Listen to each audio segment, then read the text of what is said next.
បងថ្ងៃនេះខ្ញុំមកញ៉ាំជាមួយម្ហូបទៀតហើយមានប្រហុងក្រមបកតុយហើយបងតែសាច់ក្តាមបងតែពងក្តាម4មុខនេះគឺថាអាហារប្រចាំចិត្តខ្ញុំហ្មងចាបងប្អូនក៏ដូចគ្នាដែរតានេះជួនថាបងប្អូនទិញទៅគឺថាជាប់ចិត្តដូចខ្ញុំចឹងចា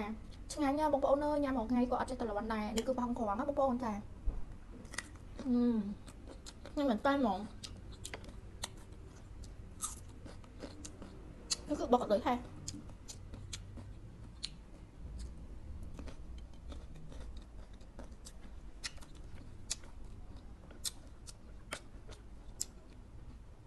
បងតែសាច់ក្តាម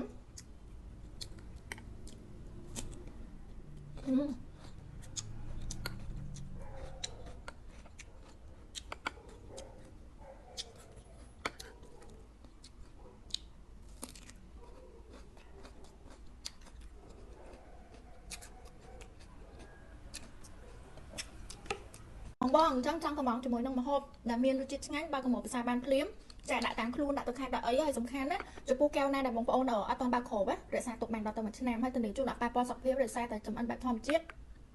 យើងមានស្តង់ដារក្នុងការចំអិនច្បាស់លាស់ណាបងប្អូនចាហើយដូចម្ហូបនេះវិញគឺថាមានចោះចោលប្រផហើយចង់បងប្អូនភាសាទៅគឺថាសុខភាពខ្លាំងមែនតើហើយអញ្ចឹងបងប្អូនកុំភ្លេចកំងហើយឥឡូវនេះកំងនៅក្នុងផេកគឺថាមានប្រម៉ូសិនទៀតចាមកកំងជាឈុតអីគឺថាមាន special ជូនអញ្ចឹងកុំភ្លេចឆាកចូលក្នុងផេកចាអរគុណបង